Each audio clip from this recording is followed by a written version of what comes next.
Tidak hanya pekerja Sritex, para pelaku UMKM hingga jasa indekos di sekitar pabrik Sritex terdampak. Seperti apa efeknya dan bagaimana pemerintah setempat mengantisipasinya? Kami bahas bersama dengan Gubernur Jawa Tengah Ahmad Lutfi, bergabung juga Ahmad Yusuf, pengelola indekos di sekitar pabrik Sritex, dan juga Direktur Eksekutif Institute for Development of Economic and Finance atau INDEF, Esther Sri Astuti. Selamat malam Pak Gubernur, Mas Selamat Yusuf, malam. juga Mbak Esther. Malam Mbak Friska. Izin saya ke Selamat malam. Mas Yusuf dulu, karena ingin tahu apa dampak yang langsung dirasakan. Mas Yusuf ini kan pengelola indekos, asalnya ada berapa kamar, sekarang sisa berapa kamar Mas? Saat ini yang tak kelola itu baru 5 kamar, yang 4 sudah pamitan kemarin seminggu yang lalu Mbak.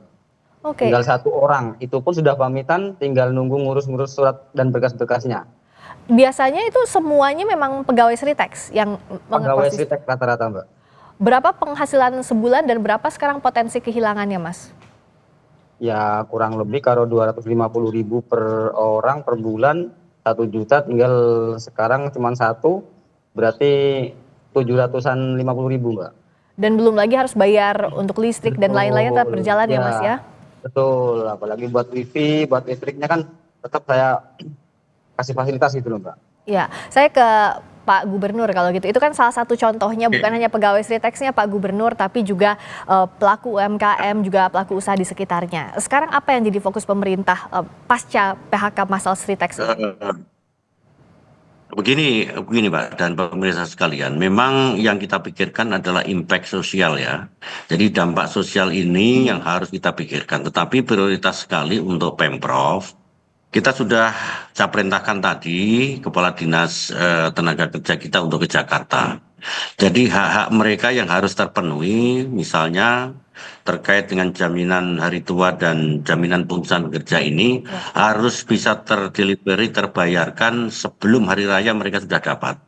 Sehingga kami minta kepada dinas terkait dalam hal ini BPJS dan Pak Kementerian Tenaga Kerja untuk diperbantukan personil untuk membayarkannya. Itu yang pertama. Kemudian yang kedua, kita sudah koordinasi dengan dinas jajaran wilayah Sukoharjo, bahkan sampai Jogja. Kita sudah dapatkan hampir 9 perusahaan yang full bisa menampung bagi mereka-mereka yang terdampak dalam hal ini PHK. Misalnya sektor tekstil garment itu 10.000 mampu itu untuk wilayah Sukoharjo. Kemudian sektor rokok juga ada, kemudian plastik, bahkan sepatu, semuanya sudah terpetakan.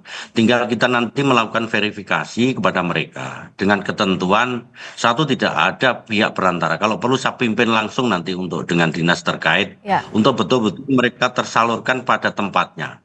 Mereka rata-rata HRD-nya akan kita kumpulkan besok hari Jumat dengan ketentuan minimal batas usia lah 45, itu permintaan mereka untuk informasi awal. Kemudian mereka yang ingin berwirausaha mandiri, kita sudah diskusi dengan Pak Menteri, kita siapkan BLK bagi mereka yang punya mandiri akan kita siapkan juga. Tetapi yang tidak kalah pentingnya Mbak dan pemirsa sekalian adalah hak bagi mereka yang mungkin pesangon. Di Pesangon, kemudian jenis THR, kita koordinasi dengan kurator yang ini dalam waktu dekat saya akan panggil rapatkan kembali agar hak mereka, apakah ketentuannya kayak apa, kita belum diskusi ke sana karena kan kami juga baru pulang. Demikian Mbak. Oke. Dan tapi yang jelas ini akan dikawal langsung ya, karena misalnya kemarin kami baru berbincang langsung dengan Wamenaker, yang harus dikawal jangan sampai ada calon tenaga kerja tadi. Tapi Pak Gubernur kan bilang bahwa kalau perlu dikawal langsung.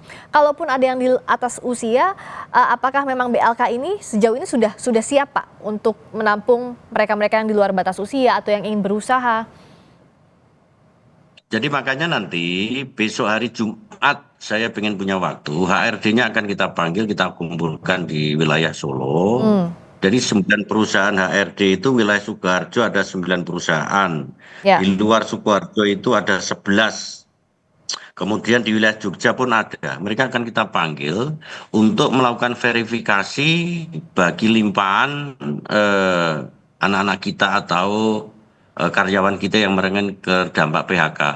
Ini harus kita sesuaikan. Karena apa? Di Sritex sendiri mereka yang kena PHK tidak sama rata Mbak. Ada yang kerjanya baru 2 tahun, ada yang setahun, ada yang sudah 30 tahun. Nah, ini kan perlu adanya suatu brainstorming dengan HRD di tempat kita yang mereka sudah siap.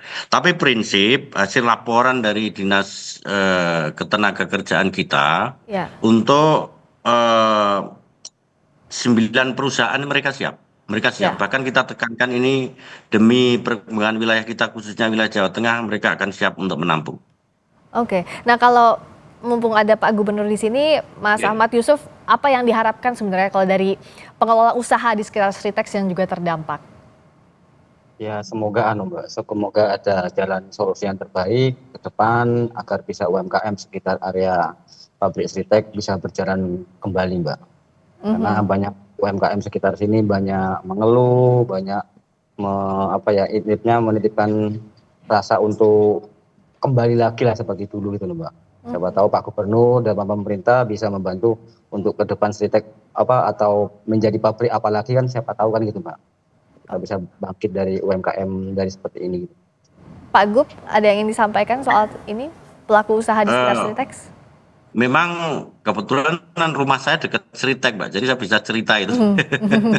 Iya, Jadi kebetulan Pak. UMKM kita nggak usah khawatir Mas, nih perlu dolan yang rumahku nanti. Oh iya Pak Jadi Gubernur. begini, UMKM mikro kita itu kan jumlahnya hampir 150.000 di wilayah Jawa Tengah. Mikro itu ya seputaran Sritex termasuk mikro ya. Kalau mikro itu kan kewajiban dari pemerintah kabupaten kota. Nanti saya akan koordinasi dengan bupati kita. Ya. Lah kecuali kalau itu UMKM kecil yang menengah dan lain sebagainya kan bukan kewajiban kita. Tapi prinsip kita wadahi untuk UMKM wilayah Sritex dan sekitarnya. Nanti kita koordinasi karena bupatinya wilayah sana. Bisa nanti. Tapi prinsip begini Mbak. Ya. Dampak atau impact sosial inilah yang harus kita pikirkan, terutama mereka yang sudah kena PHK. Ya. Karena rata-rata mereka itu yang kena PHK adalah orang yang tidak hanya tinggal di situ. Nah Betul. ini mengumpulkan orang 10.000 tidak gampang. Ya. Makanya kepala dinas saya tadi, Pak Aziz, Ya. saya perintahkan untuk segera berangkat ke Jakarta. Haknya mereka kita penuhi dulu sebelum hari raya. Biar tidak terjadi public complaint. Ya. Kemudian mereka tenang, sudah memegang hak-hak yang telah dipenuhi. Betul, Toh minimal nanti jalan keluar yang lain, minimal kita kan sudah punya database ya. ya. Untuk pelaksanaan pengendalian mereka-mereka yang terdampak. Demikian Mbak. Ya, tapi pegangan JKP, JHT tadi diutamakan sambil menunggu pesangon dan juga THR yang itu ada di wewenangnya kurator. Nah, kalau dari Mbak Esther, ini kan PHK 10.000 lebih karyawan Sritex. Apa yang harus diantisipasi agar secara ekonomi tidak berdampak semakin luas lagi? Iya, tentunya ini menyedihkan ya karena bulan Ramadan mau menjelang Lebaran ya. Namun kita tahu bahwa memang beberapa pabrik tidak hanya Sritex yang sudah melakukan layoff tenaga kerja. Nah, kedepannya solusinya tadi saya mengapresiasi apa yang sudah dilakukan diinisiasi oleh Pak Lutfi, Pak Gubernur Jateng untuk bisa paling tidak memenuhi hak-hak tenaga kerja dulu, JKP, JKT gitu ya, Ya. sehingga mereka ketika Lebaran itu ada sesuatu yang Dipegang bisa ya. dipegang gitu ya. Nah, namun demikian ke depannya perlu yang pertama adalah matchmaking ya, matchmaker. Jadi pemerintah tadi sudah melakukan ya mendata ada 9 pabrik yang memang bisa diisi ya tenaga kerja yang 10.000 tadi. Kalau itu yang terjadi itu akan sangat bermanfaat bagi mereka gitu ya. Yang kedua artinya mereka tidak menganggur nantinya. Yang kedua, kalau toh mereka terpaksa menganggur, maka yang harus didorong adalah UMKM tadi. Karena yang namanya UMKM itu kan mereka punya kontribusi penyumbang lapangan pekerjaan itu paling banyak ya dibandingkan industri besar. Ya. Nah, sehingga support mereka ya kredit, kelonggaran kredit agar mereka punya modal dan skill training ya itu harus dilakukan. Karena kaitannya dengan skill training ini adalah dengan job placement tadi. Jadi Ya. gimana 10.000 karyawan Sritex itu bisa ditampung di tempat yang baru. Yang ketiga adalah encouraging entrepreneurship. Jadi bagaimana mendorong mereka bagi yang mungkin yang usianya lebih dari 45 tahun, tadi Pak Gubernur sudah mengatakan paling tidak maksimal batas usianya 45 tahun.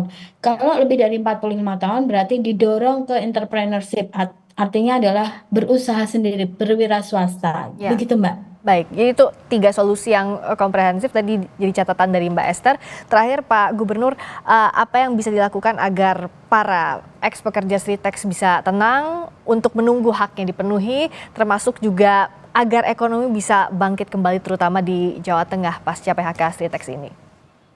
Oke. Jadi pemerintah provinsi tidak bisa berdiri sendiri Mbak ya, tapi saya selalu koordinasi dengan pemerintah pusat dalam hal ini tenaga kerjaan kita, Pak Menteri juga seluruh koordinasi dengan kita, termasuk lintas departemen yang lainnya yang terkait, sehingga dampak daripada sosial di wilayah Sritex ini tidak mempunyai imbas ke wilayah yang lain. Itu yang pertama. Kemudian yang kedua, memang yang paling pokok itu adalah hak mereka. Oleh karena itu, saya sudah koordinasi dengan Kapolda, Des Tenaga Kerja akan kita efektifkan kembali. Bagaimanapun juga hak buruh itu harus terpenuhi. Itu adalah hak mereka. Dan ini harus kita kawal sehingga ke depan tidak ada lagi dampak sosial yang impact sosial yang lebih tinggi bagi mereka yang kena PHK. Ya. Itu Mbak. Karena apa? Ya. Dari saya lihat kronologi PHK yang kita lakukan ada 2 versi. Yang pertama adalah mereka kena PHK sebelum pilot. Ya. Dan yang kedua adalah PHK setelah pilot. Ini kan terjadi complicated yang harus kita sesuaikan, Mbak. Ya. Sehingga kita perlu merapatkan seluruh dinas, bahkan nanti petunjuk dari kementerian juga akan kita libatkan. Ya. Sehingga penanganan Sritex ini yang besar ini secara komprehensif kita lakukan bersama-sama. Demikian, Mbak. Ya, penanganan komprehensif, dampak sosial dan juga pemenuhan hak itu yang jadi fokus utama saat ini. Terima kasih Pak Gubernur, Gubernur Jawa Tengah Ahmad Lutfi. Selamat malam. Terima kasih juga Pak Ahmad Yusuf, pengelola indekos di sekitar pabrik Sritex, dan juga Mbak Esther Sri Astuti. Terima kasih banyak Direktur Eksekutif dari Indef. Selamat malam. Terima kasih. Malam. Mbak.